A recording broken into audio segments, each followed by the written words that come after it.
Hello, everybody. This is Alan Davidson, and I'm here with the fabulous Miss Kai Sun Rose.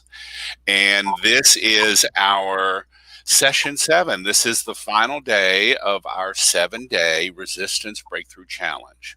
And Joy Rapture, we're working with the voice of excuses and rationalization, which I have a steamer trunk full of those. I don't know about you, but me, steamer trunks full of excuses and rationalizations. So I'd love to hear where you are in the world. And hey, Kristen Arnold, who is your neighbor, Kai Sunrose? So Kai, why don't you say where in the world you are? I am coming from Clinton, Massachusetts, and it's about an hour out of Boston, right next to Worcester. And I am in the shadow of Houston, downtown Houston, in Texas, which we like to consider the center of the universe here in Texas. You know, if you ask somebody from the other 49 states, when they travel abroad where they're from, they'll say, oh, I'm from America, or I'm from the United States. When you ask somebody from Texas where they're from, they always say, I am from Texas. So just a little geography note there. All right, great. So Willa is from Canada, and Kit is joining us from Boise, Idaho. Hello, darling. Hello, ladies. We have a Facebook user. I'm thinking that's Judy. So Judy is from Houston. She actually lives a block from me. She comes out and sees Buddy on his wagon ride. And Kelly says hi. And Kelly stepped into the breach with us yesterday. Thank you so much, Kelly. And Kristen says that Kai is literally her neighbor because Kristen's in Westboro, Massachusetts. So, and Tanya's from Queens. All right. Hello, everybody. Welcome. So, you know, this whole thing about resistance is really about how can we punt? How can we delay? How can we deny our soul's evolution? Oh, and Nancy says she is from Nevada. There she is. Okay, great. Fabulous. And Tracy is also from Massachusetts. All right. Okay. So let me pull up our screen. We're going to dive into this because I know you are all chomping at the bit to work with resistance and excuses and rationalization. So I want to salute your courage for being here, for one thing. So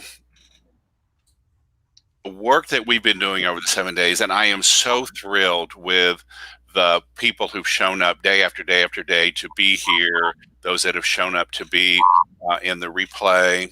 I'm going to mute you for just a second here. Okay. You know, I love the courage and the willingness and the curiosity that you've shown to dive into working with resistance. And all the things that we've done over the last 7 days are really a slender, slim part of the greater body of work, evolutionary mystic meditation. And the rules have been very simple. Meditate for 20 minutes or more, twice a day for 7 days, using any kind of meditation you like. Vipassana, Zen, whirling dervish, visualization, mantra, doesn't matter. And so the question is, yesterday, did you meditate twice a day for 20 minutes or more? And if the answer is great, fantastic. You got the benefits of meditating. And if it was no, equally as great, because that's information. And so we always want to go into what was the experience. You know, did you even remember to meditate once yesterday or twice yesterday? And what was the experience of kicking that invitation down the road? So I want to sort of change our focus a little bit. And raison d'etre is the French word for reason for being. And I firmly believe that when our soul decided to incarnate into this world, into this physical human plane, it had three particular goals in mind for you.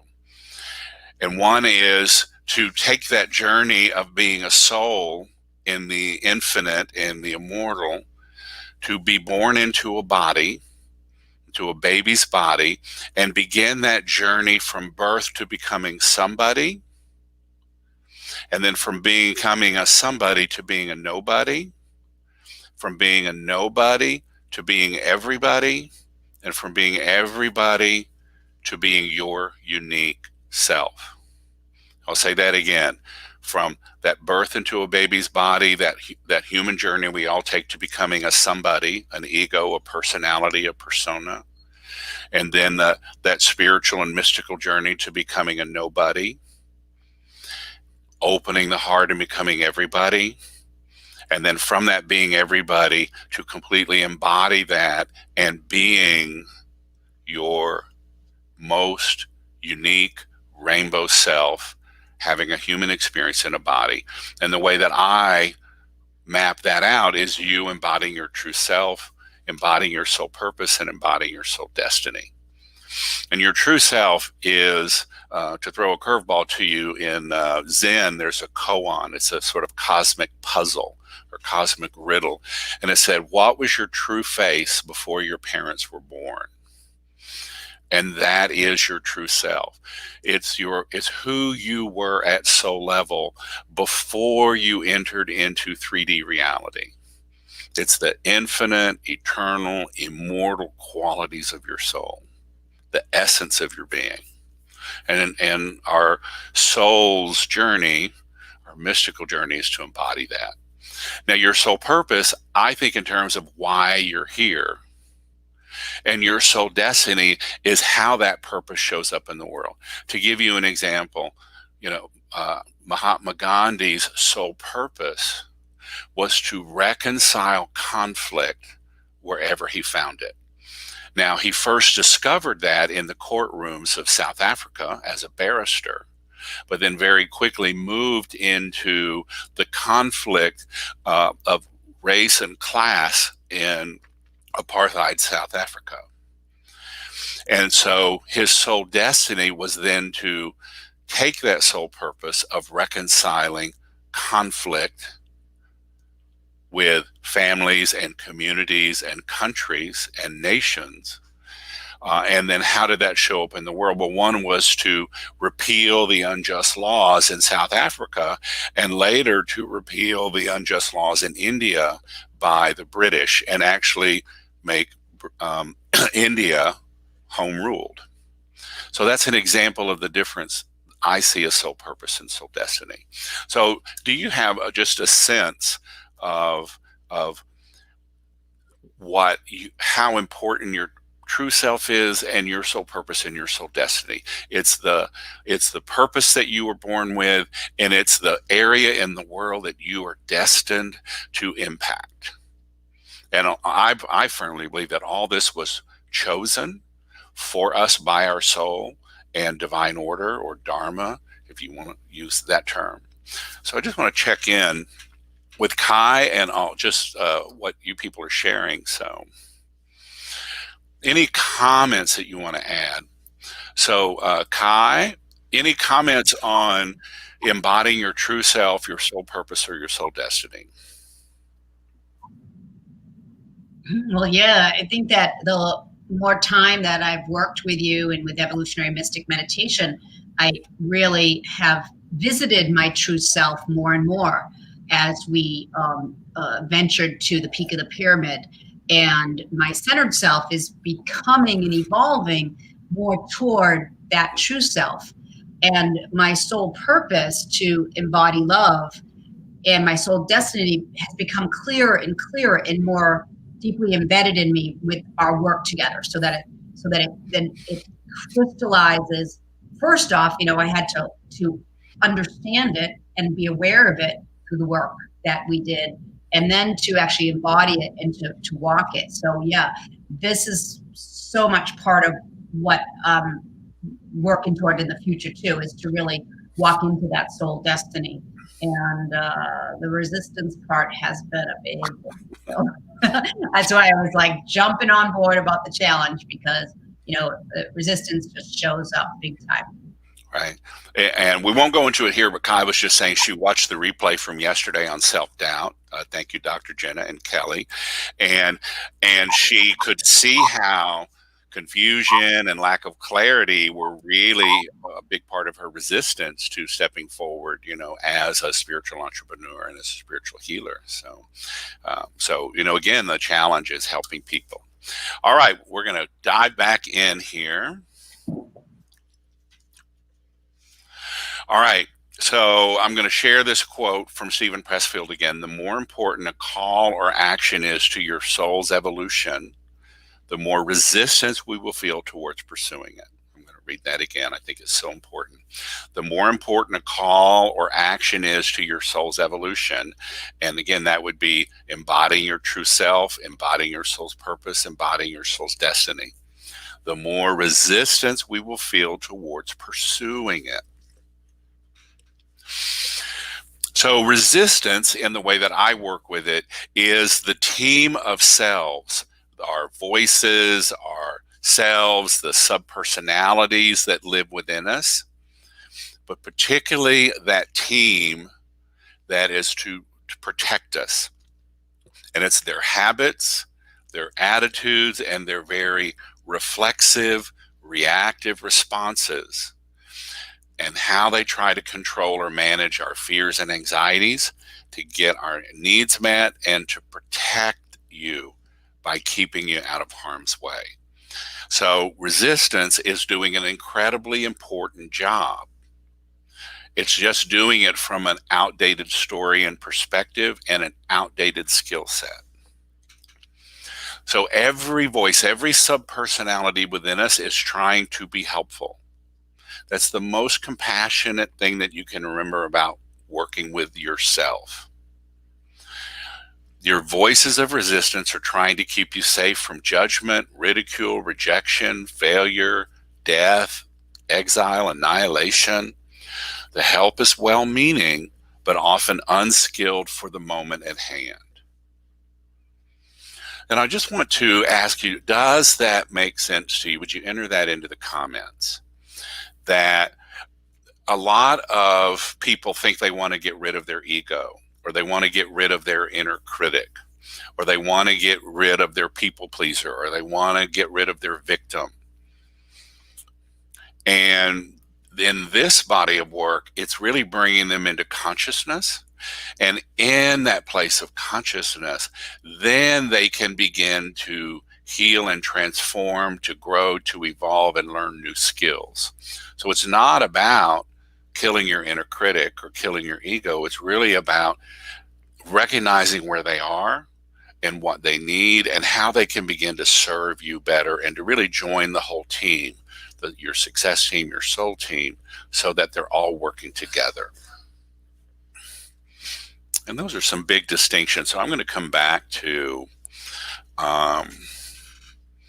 Kelly says, I hear you, sister. The resistance is legit. And that's the point to remember. Your resistance, your defenses, they have an absolutely logical reason for being.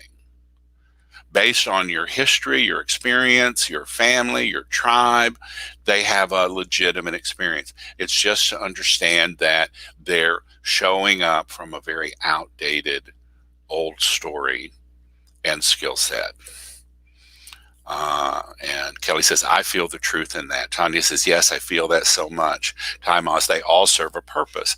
And the point of consciousness and tapping the way that we're tapping is to begin to create some more space in your body, in your awareness, so that other parts of you can step in and then begin to become allies to you instead of in a tug of war. And this is Kit. It says, I love the framework of well-meaning, absolutely aligned with our hardwired drive to healing and wholeness. Just some parts of us need additional resources. Yes, ma'am. Kit and I have talked a lot about up-leveling the skill set. And one of the things that's unique in Carl Jung, one of the great founders of psychoanalytic theory, along with Freud, what's unique about Jung is his emphasis on the soul. And he certainly believed that our soul is pulling us, and that all the situations and the circumstances in our life are opportunities for healing and wholeness. So that's why I love Carl Jung and his body of work so much. All right, moving right along. So let's talk about rationalization. So I want you to think in terms of, and particularly, we're here about meditation and, realizing your true self, realizing who you are at soul level, beyond your human self, beyond your personality, beyond your human experience, realizing your true self, or realizing your soul's purpose, or realizing your soul's destiny. And have you ever made a goal like this challenge, meditate twice a day for 20 minutes for 7 days, that is going to evolve your soul? And the next thing you know, you get distracted, life happens, kids happen, relationships happen, work happens, and all your good intentions gone. And one of the things that our mind does is it starts to tell a new story. It starts to rationalize. It starts to make what seem like very plausible excuses. And rationalization is that part of us, part of our resistance, part of our defense team, in which behaviors or feelings are justified in a seemingly rational manner to avoid the true explanation, to make consciously tolerable or even admirable and superior. I have been known to do my little superior dance on occasion, by logical means. So it's resistance harnessing the skills of our left brain, thinking, judging, compartmentalizing, in service to coming up with what seem like plausible excuses for not completing the action that we say that we want to take. And I love this cartoon. I used it yesterday in the announcement. There's the line for unpleasant truths. Notice it's empty. And then, oh, here's the comforting lies. And, they're stacked up around the block there. So I just want to check in. Does anyone have you ever sensed that quality of rationalization when you know that you have abandoned an important goal or an important commitment for yourself? And Tanya's saying here, it's embodying all those parts of yourself to come together in unison instead of fighting against.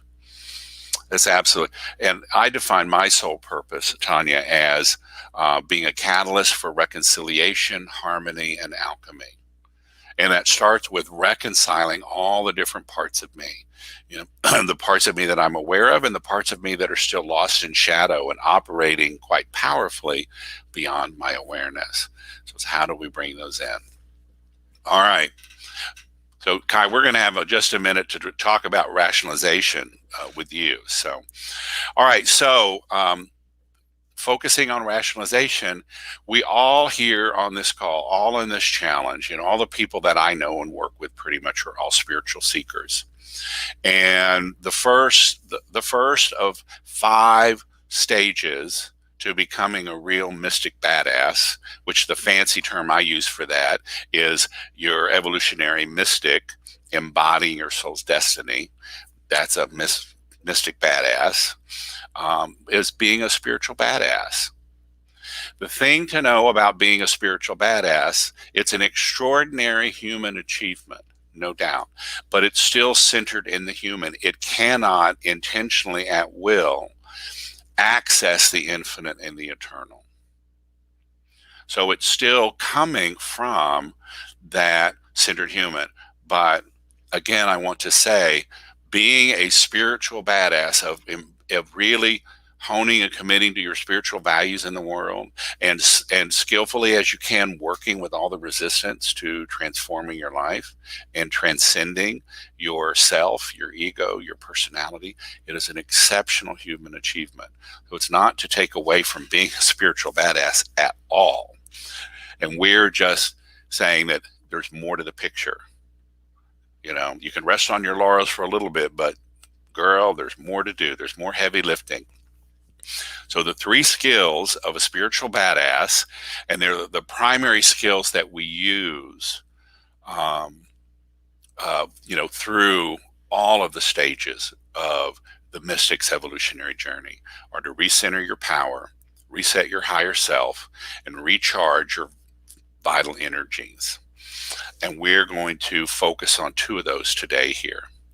So as we dive into our resistance, we're going to sense and center. We're going to use our body's sensory experience. We're going to work with some of the voices or parts, some personalities that live within us, and then we're going to use tapping or emotional freedom technique.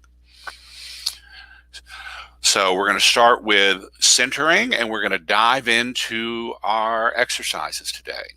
So Kai, I'm coming to you, sister. How you doing there? Very good, very good. Very connecting to the comforting lies I tell myself. Just really owning the acceptance of those lies in my life. That was really powerful.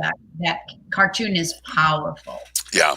And and what I want to say is, we tell ourselves these comforting, the cartoon said lies. I like to say comforting stories, but they are, at least half truths, if not mistruths.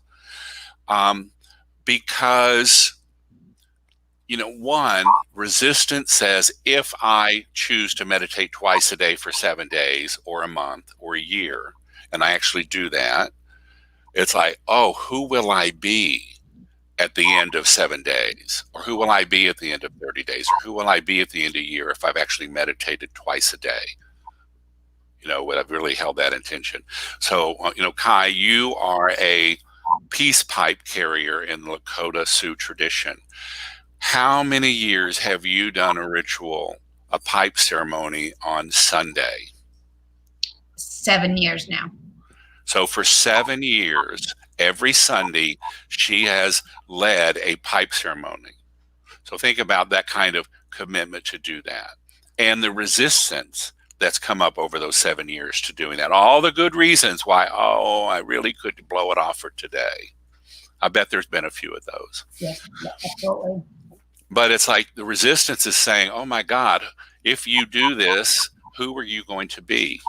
And it's like going, danger, danger, danger. We need to sabotage this. We can't have her, stepping so far out of her comfort zone. We can't have her stepping into her fabulousness. We can't have her stepping into her mystical greatness.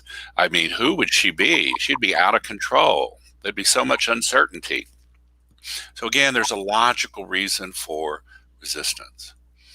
But the soul, your soul is whispering, calling to you. It's singing your own soul's siren song to your evolution.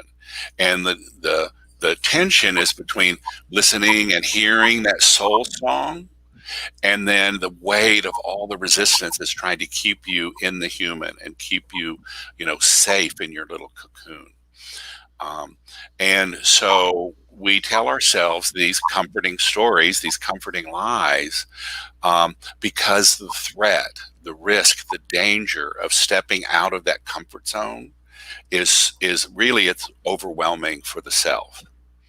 And why I talk about the centered self so much is because it gives us that safe haven of being fully present in our bodies, so that we can start to sense and feel the pull of resistance. And we can also begin to sense and feel the siren song of the soul, and to be able to hold them consciously and then make a conscious choice. Which am I going to listen to in this moment? Okay. So, and I love what Tracy said, what I don't do today, it will be there tomorrow. But Scarlett O'Hara, darling, I'm going to worry about that tomorrow. Okay. All right. So, everyone, I want you to, we're going to start with centering in the body, and then we're going to move into resistance and storytelling and excuses and rationalization in just a moment. So, we always start with sensing and centering the body. And so, sensing, we have the 5 human senses: seeing, hearing, smelling, tasting, and then touching.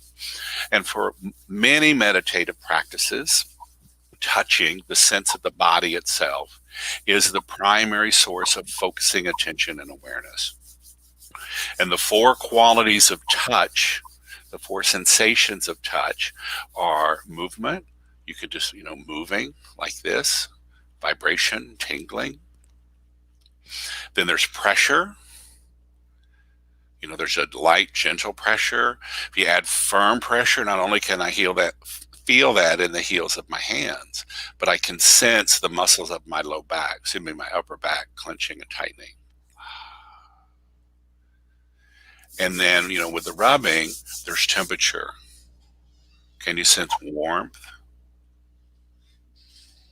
coolness, hot, cold? And then the 4th sensation of touch is pain, any discomfort in the physical body itself. So now taking your thumbs, placing them into your belly button, and then letting the palms come and rest about 2 inches below your navel. This is the hara in Japan. In China, it's the dantian. And the yogic traditions, it's your 2nd chakra. And this is your center. It's your gravitational center.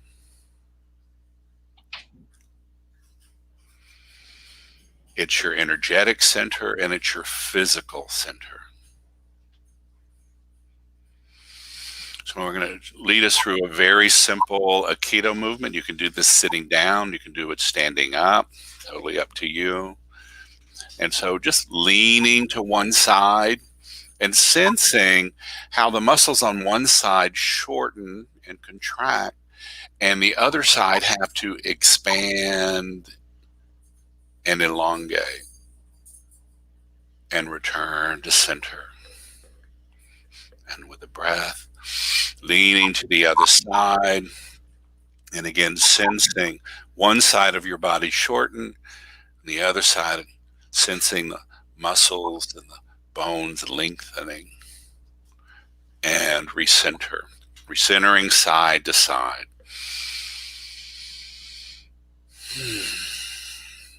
And now leaning forward, again sensing the muscles of your chest and abdomen sort of contracting, and the muscles of your back elongating and stretching. And return to center, and leaning back, sensing your body,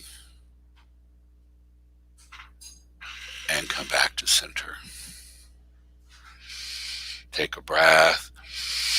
And now we're going to center up and down, tightening all the muscles, squeezing the muscles around your feet and your ankle and your shins and your thighs and your pelvic bowl and your belly and your diaphragm and your chest and your shoulders and your arms and wrists and fists and your throat and jaws and eyes and scalp, and just squeezing everything in, sensing yourself completely off center. And when you're ready, drop and completely recenter, dropping into your center and recentering side to side, front to back, up and down. And just take a moment looking deep into yourself with that eye of the eye of awareness.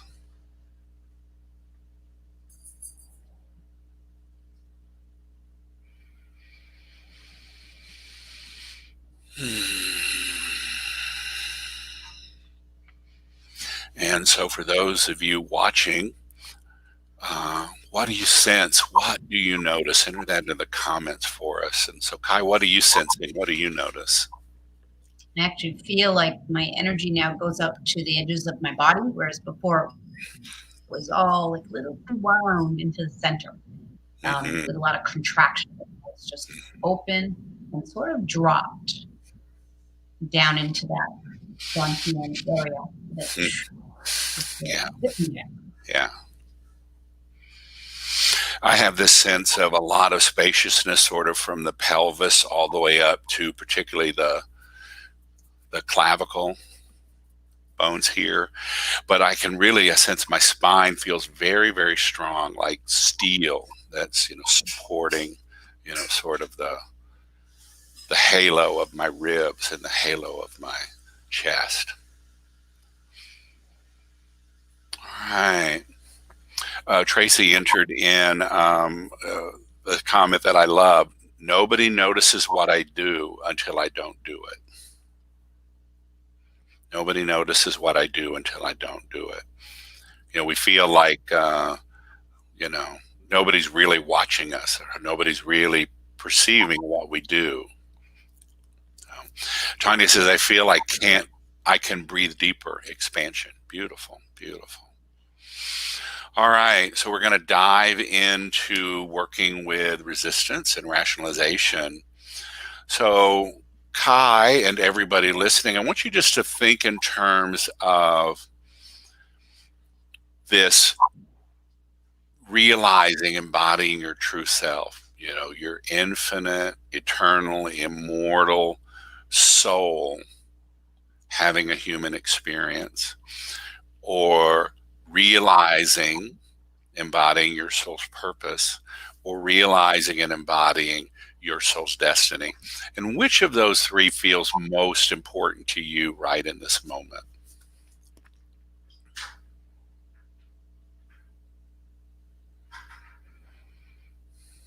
I would say I'm embodying my soul's purpose. That's what I'm sort of trying to be there 100% of the time. Okay, great, great. And so when you think in terms of who you need to be and what you need to do to have clarity and certainty on your soul's purpose, what are the rituals or practices that you feel really help you with that clarity? Doing my centering in the morning, doing my energy routine, praying on a regular basis, and eating clean. Those are very important, and I'm not 100% on all those. Right. Well, that's where we're going. Right. So it's like, okay, so can you pick one of those rituals? You mentioned centering, which is that form of meditating on the sensations of the body, praying, eating clean.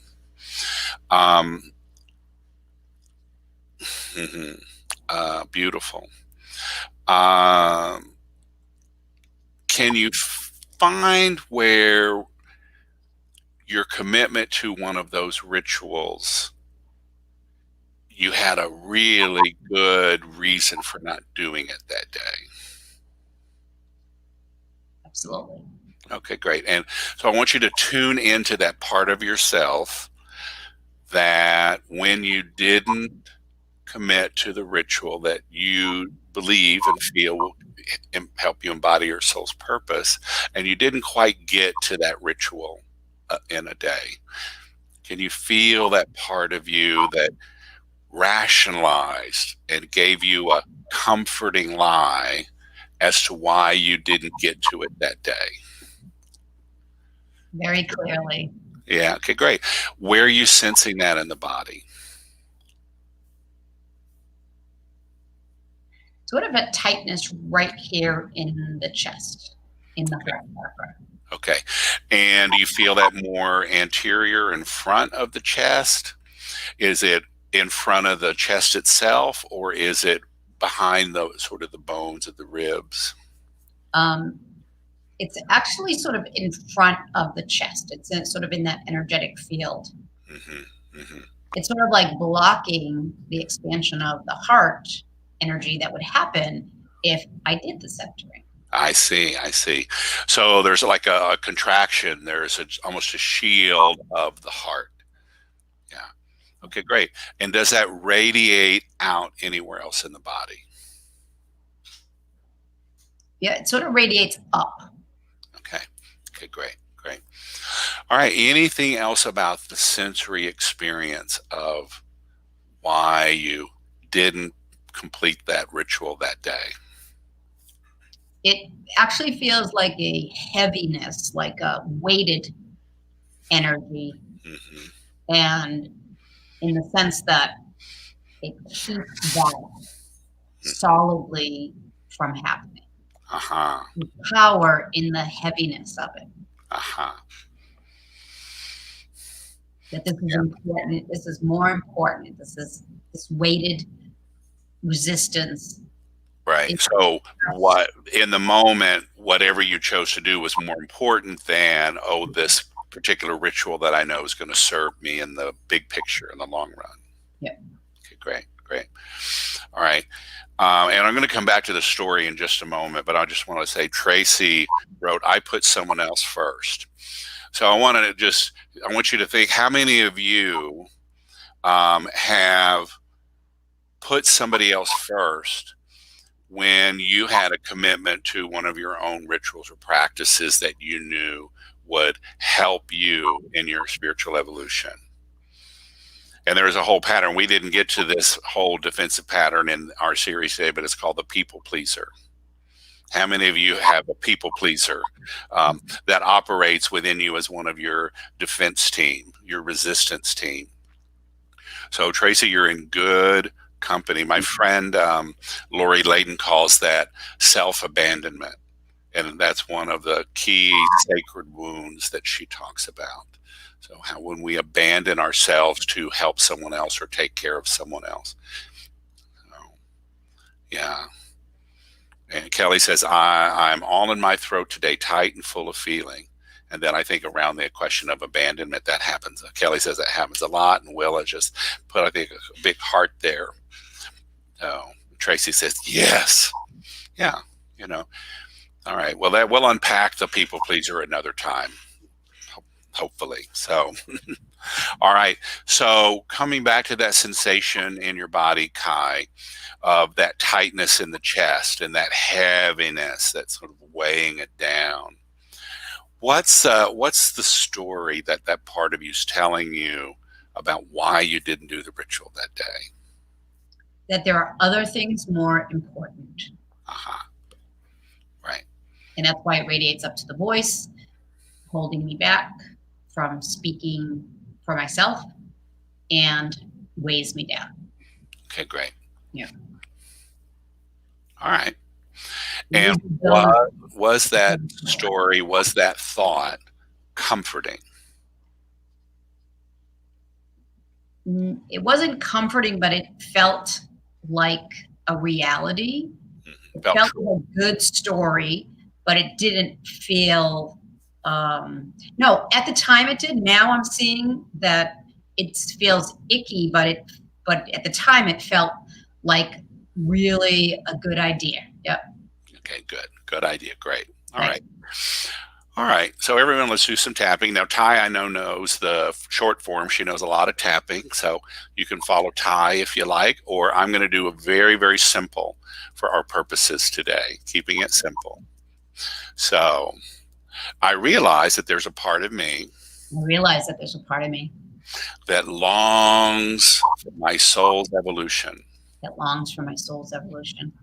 that hears the siren song of my soul, and the delight of being a soul in a human body.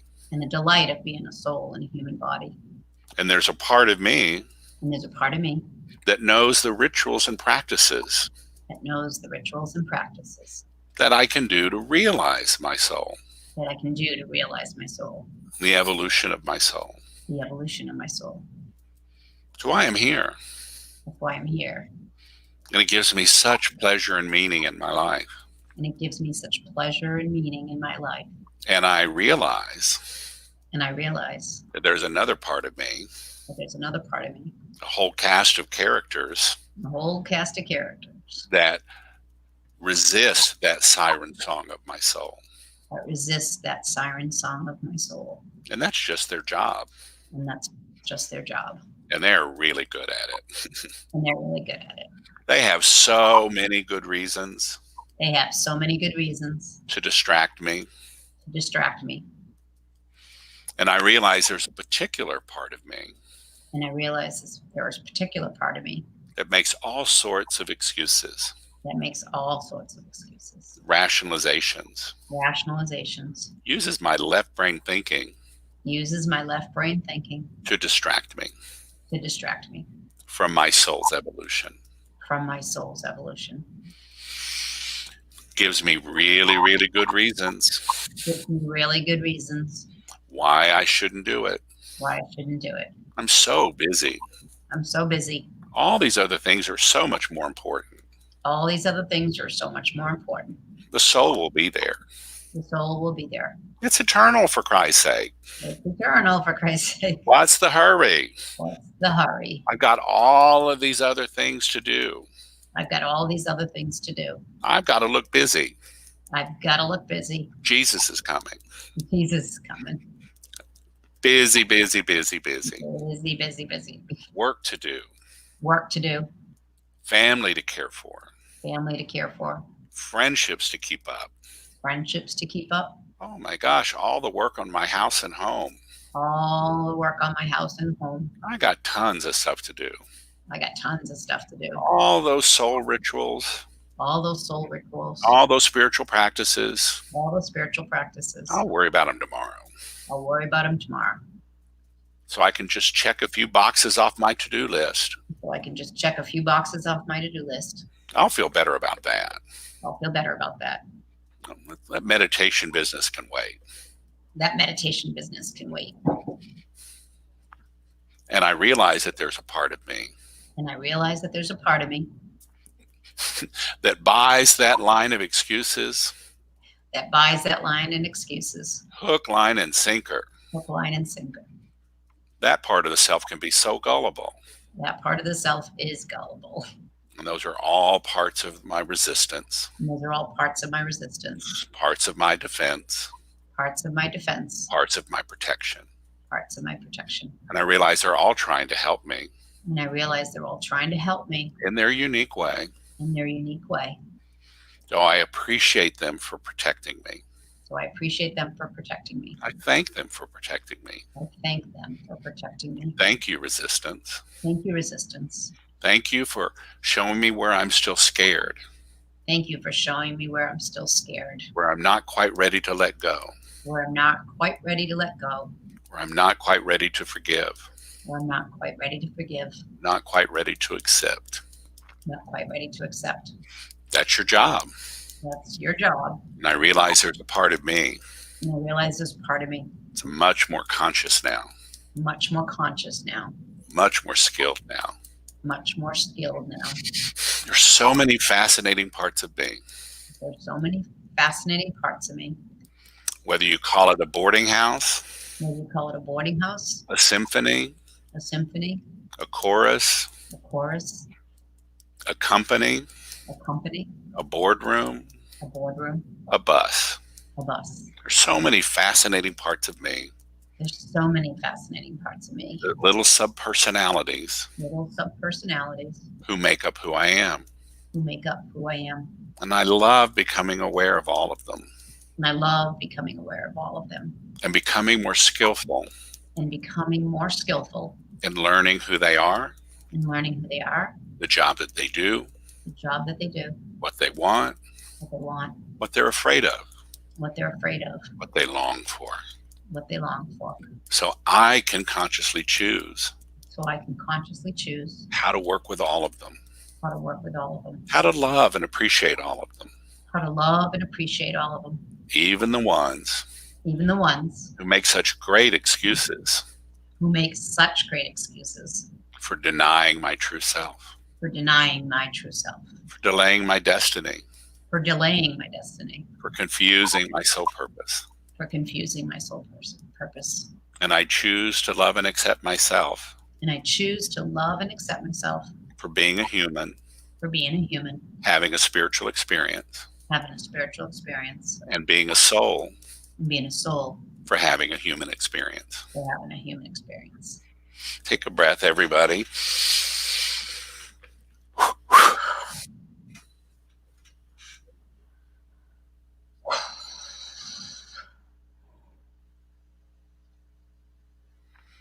Just taking a moment, sitting straight, sitting still, and just breathing into your awareness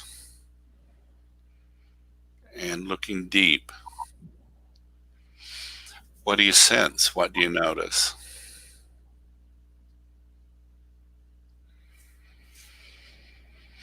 Just letting your breath open your awareness a little more, a little more.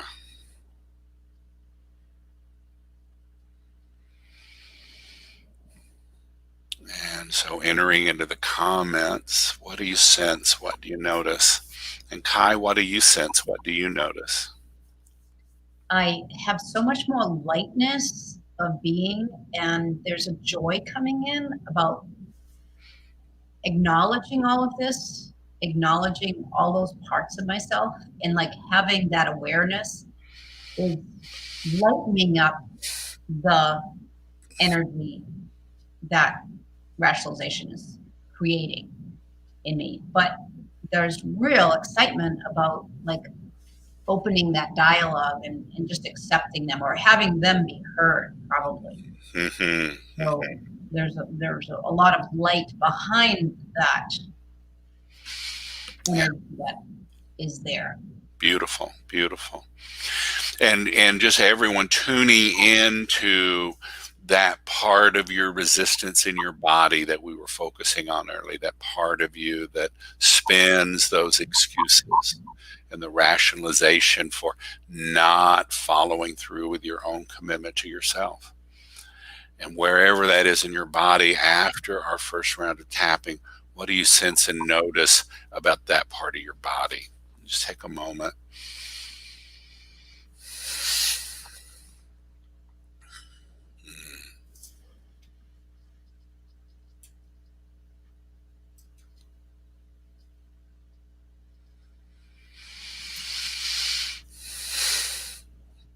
Kit wrote, burrowing into rationalization is so helpful. I felt twisted this week in deciding to keep to what I committed to on my calendar and what turned out to be a conflict with a bad ass. It would have been so easy to bail or move my calendar because I want to hear what himself has to say. Yet I stayed with my commitments and caught up on the replays. It was not easy to make that decision, though. Another temptation this week was an offer to pick up one of my grandkids, I think, after his first day of school, I'm thinking. Kelly is energy pulsing in my entire body. Ty is not feeling any hard knots in my body, chest or throat. Hallelujah. Kelly says a lot of yawning and now my throat is more open. This is Facebook user. And my jaw relaxed and I feel more accepting of myself and forgiving past excuses and experiences. And for some reason, either you didn't give StreamYard permission or it's not recognized you for some reason. And I love what Kit did. She just put her name at the front and her experience. So if you want to enter her name, great. If not, that's cool too. My jaw relaxed and I feel more accepting of myself and forgiving past excuses and experiences. Fantastic. And I love that jaw relaxed. There's so much tension that we hold in our jaws, so much stress. Tanya says, I feel pulsing sensation and seeing white light running through my body and lots of yawning. Fantastic. All right. Anything else, Kai, you want to add? I really want to acknowledge the stories and how they were put together to help me and not hurt me in that big scheme of things.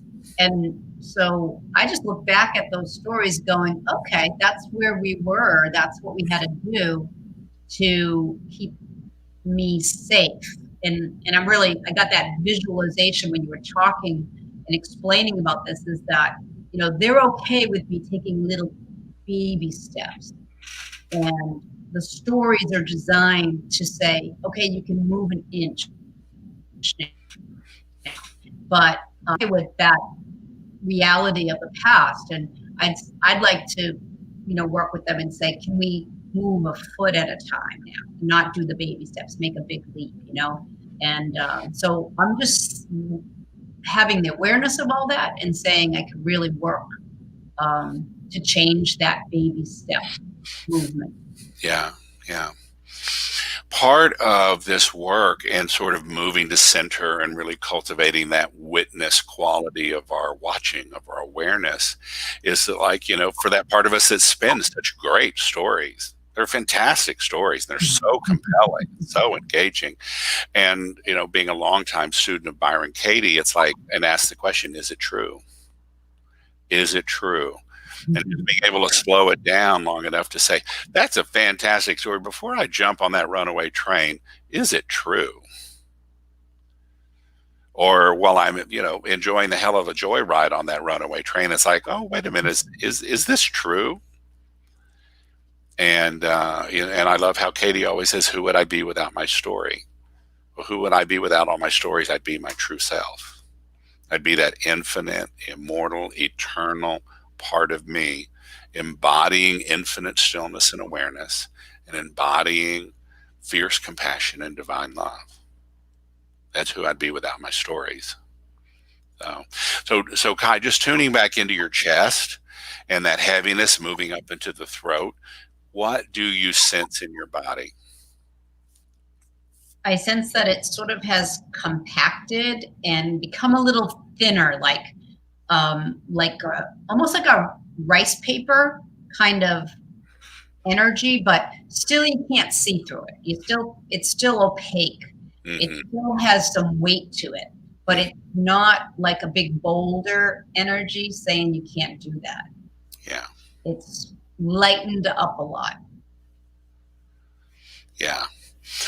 So ask that part of yourself that rationalizes and weaves these stories, these excuses. What's the worst thing that could happen if the self really held to its commitment for spiritual truth and realization? What's the worst thing that could happen? So she would become more powerful, and it would be scary to put herself out there and almost like not have gone through the battle, not acquired the battle scars to get there. Like we need the angst and the difficult way to get there. The struggle and the suffering. Yeah, exactly. And the struggle and the suffering would make her more stronger to stand up and be who she really is. Like we need that for some reason. I don't know where we got that story, but there's a story there. And okay, great. All right. So what's at risk if she hones that commitment to her spiritual practices and rituals is that she will become more powerful, and she might realize that there's an easy and elegant way to do this without all the angst and suffering. Yeah. Is that kind of it? Yeah. But also to be able to like stand in that power and not like if someone doesn't want it or accept it, if there's a resistance against that she just is all okay with it. You know what I mean? Like it doesn't matter what other people think. So getting there easily and then being able to just be okay with who you are, like almost like I'm not okay with being a more powerful spiritual fear. Right. Fear on that. And I want to be okay with it. So what did you say? Powerful spiritual Healer. healer? Okay, great. So the worst thing that could happen for you is that she could actually be a powerful spiritual healer. Mm. Okay, great. So I just want everyone listening and being with us today, what's at risk? What's the worst thing that could happen if the self committed thoroughly to those spiritual practices and rituals, whether they're daily or weekly or monthly or annually, that help evolve the soul? What's at risk? What's the worst thing that could happen? And part of what I really heard you say is that, that there's a much faster, simpler, easier path to do this and be this, that doesn't require a lot of suffering and pain and angst. Yeah.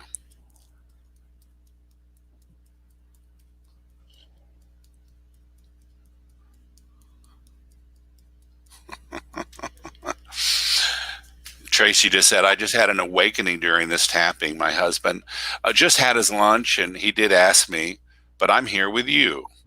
And he put the dogs out because I asked him and got a little upset because I asked him. My puppy may have a UTI waiting on results and pees a lot. His comment to me was, the game is about to start. Wow, everybody. Every Sunday for over 30 years, I put that before me. I put the game before me. Well, I want to honor you, Tracy. Thank you for your honesty and being here for you and for attending to yourself rather than abandoning yourself when you felt this is the place for you. So beautiful. All right, let's do another round of tapping. I realize that there's a part of me that's addicted to struggle. Doing it the hard way. Gotta suffer. Gotta pain. I mean, I realize there's another part of me that knows that it can be so easy. It can be joyful. It can be fun. It can be playful. Boy, what a seesaw that is. Boy, that's what a seesaw that is. And I realize that a lot of the time, suffering wins. Struggling wins. And I realize that there are times when joy wins. And as my friend Joan says, there are parts of me that just cut right through the chaos and realize the truth. I love that there are so many parts of me. And I can really sit in the center. And hold the tension. And I can appreciate the fact that there's a lot to be learned from suffering. Oy vey. Have I learned a lot? Because I have been struggling a long time. Years. Decades. I have done it the hard way. The school of hard knocks. I've got me my PhD. And I realize there's a part of me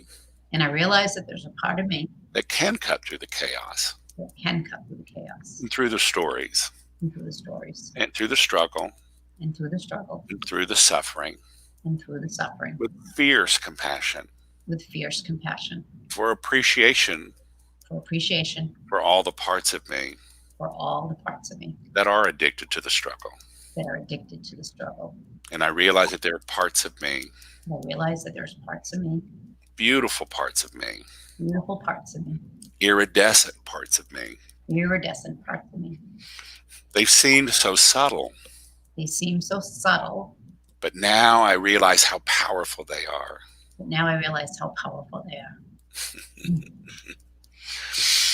And I realize with just a little intention. And attention. and letting go of tension, and letting go of tension, I can realize those beautiful rainbow parts of me. I can realize those beautiful rainbow parts of me. And they're growing stronger every day. And they're growing stronger every day. And there are those moments, And there are those moments, those flashes of insight, those flashes of insight, when they're stronger than resistance. when they're stronger than resistance. And I love those days And I love those days when I can sit in the center when I can sit in the center and hold the tension of all these opposites. and hold the tension of all these opposites. Because sitting in the tension Because sitting in the tension and honoring and appreciating both extremes is honoring and appreciating both extremes, allows the middle way to arise, allows the middle way to bring a third way to arise. the third way to rise. And that's the true secret And that's the true secret to realizing my true self, to realizing my true self, to having certainty of my soul purpose, to having certainty of my soul purpose, and showing up in the world and showing up in the world for my soul's destiny for my soul's destiny as my badass self. at my badass self. What? How fascinating is that? How fascinating is that? The tension between struggle The tension between struggle and joy and ease and joy and ease creates a brand new portal creates a brand new portal for being. for being. And I can walk right through that portal And I can walk right through that portal in all of my fabulousness, in all of my fabulousness, with consciousness, with consciousness, awareness, awareness, skill, skill, and fabulousness. and fabulousness. Everyone take a breath and shake that out.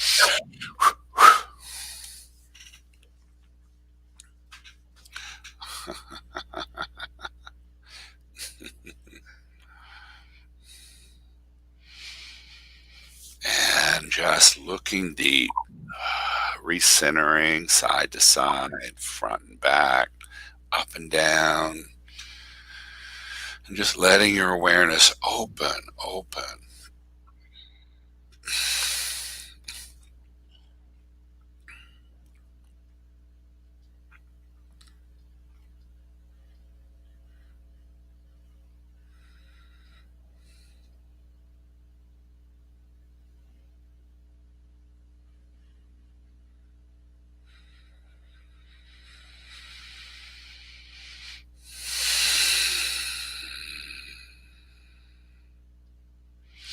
And just noticing what you sense.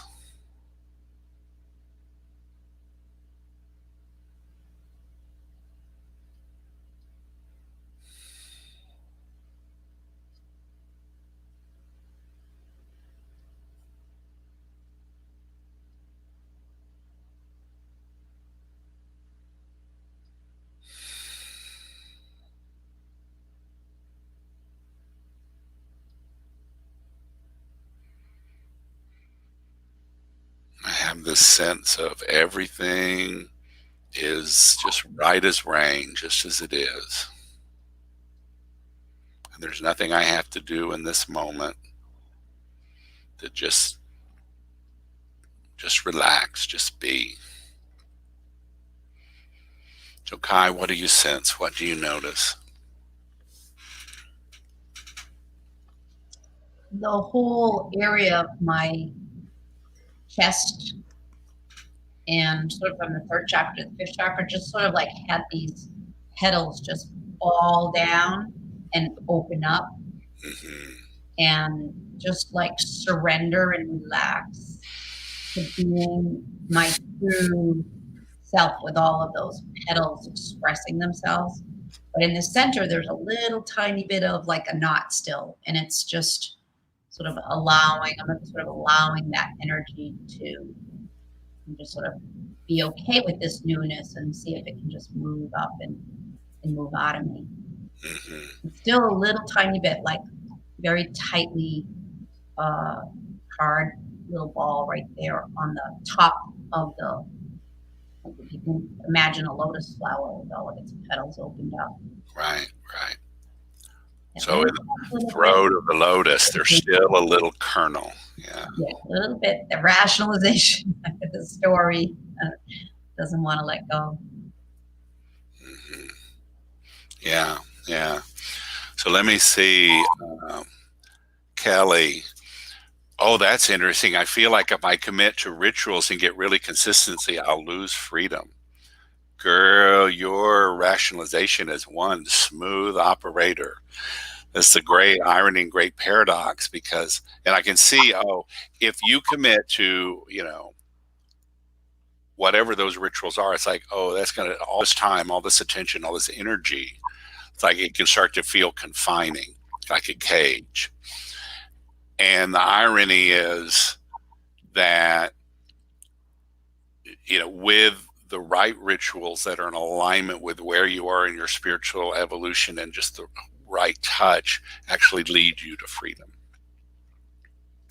Now, I am a firm believer, I want to say, in that tension between those two, that I know for myself, like if I stack too many rituals in a day or in my practice, it grinds it down to slow or to a halt.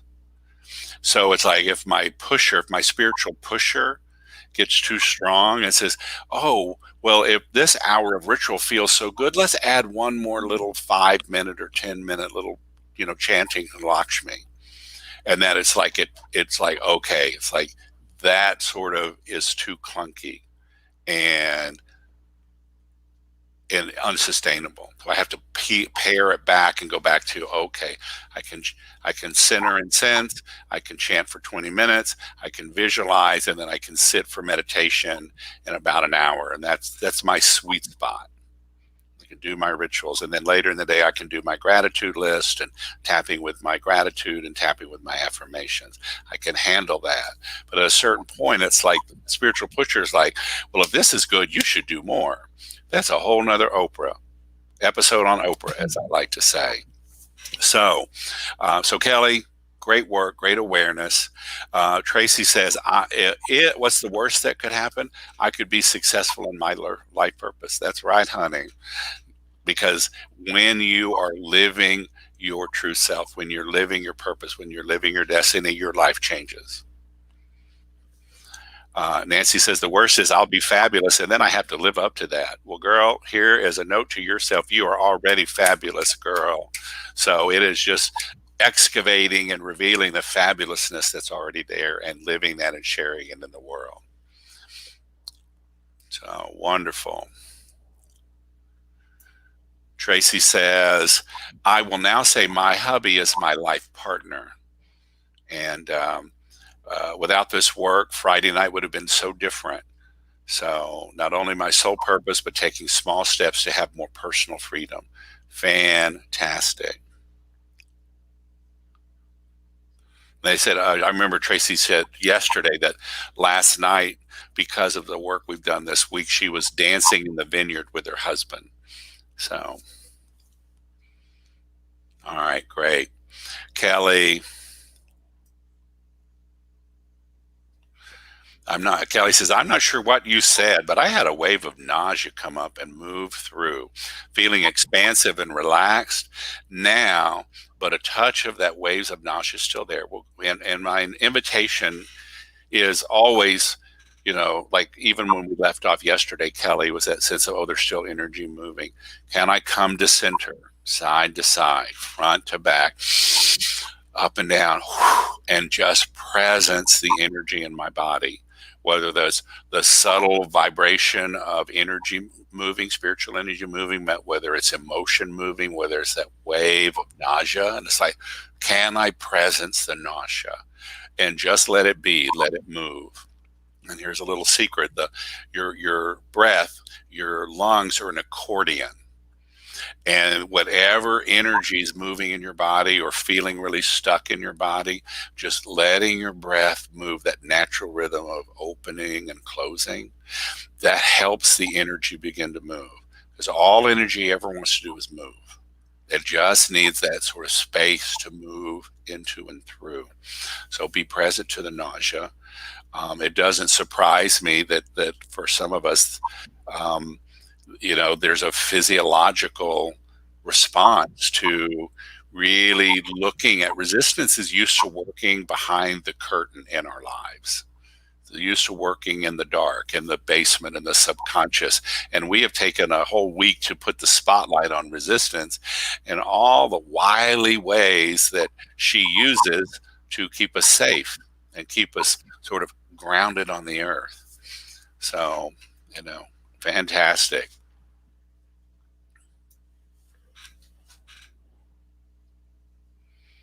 Somebody says, I just realized I've been putting myself into a conflict choosing between options instead of asking for a different question rather than either or.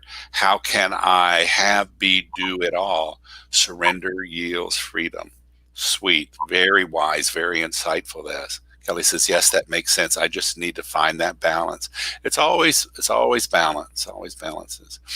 Tanya says, I definitely have that inner struggle and realizing I am worth the time, not pushing myself to aside to accommodate work. Trust me, honey, and this is a cliche, but I've heard it said at the end of someone's life when they're on their deathbed that nobody ever says, gee, I wish I would have worked more. And then I wish I would have worked more.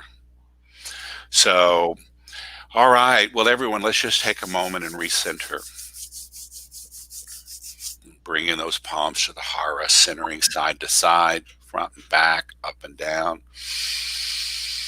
And just thinking back today and really our week together for our challenge, just inviting all those parts of ourselves, the parts of us that have already realized our true self and our soul purpose and our soul destiny.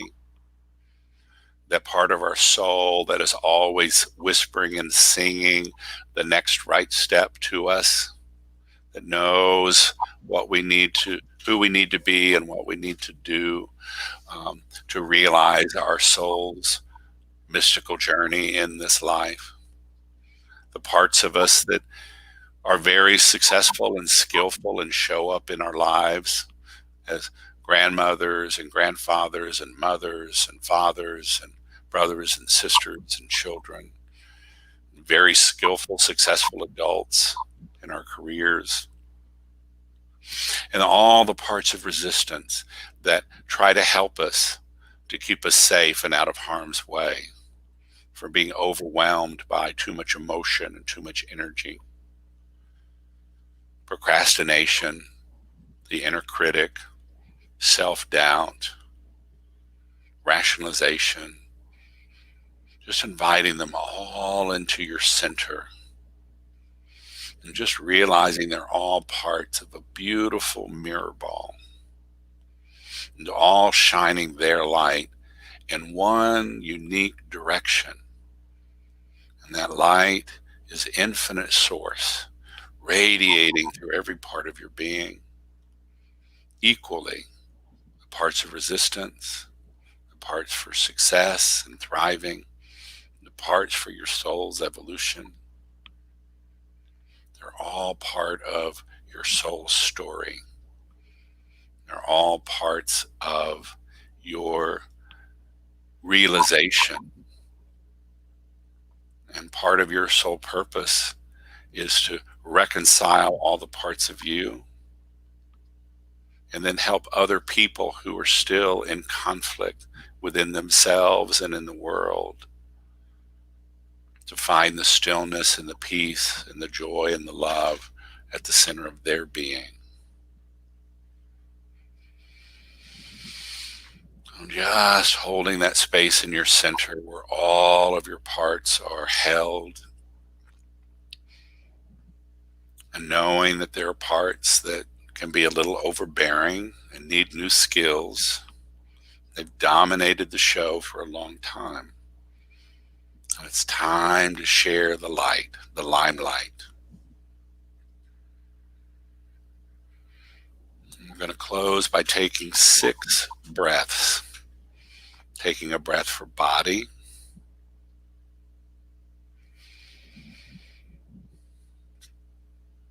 Taking a breath for heart. Taking a breath for mind. Taking a breath for will. Taking a breath for spirit. Taking a breath for integrate your whole body, your whole being into this precious moment.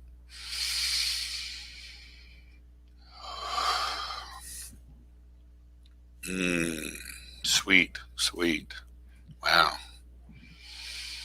All right. Well, I didn't realize we've gone a whole hour and 15 minutes. All right, girl. I guess that resistance was strong today. And so was the soul.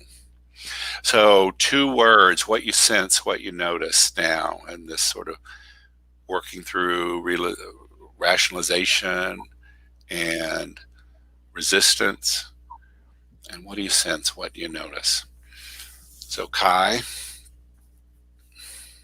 Hopeful expectations.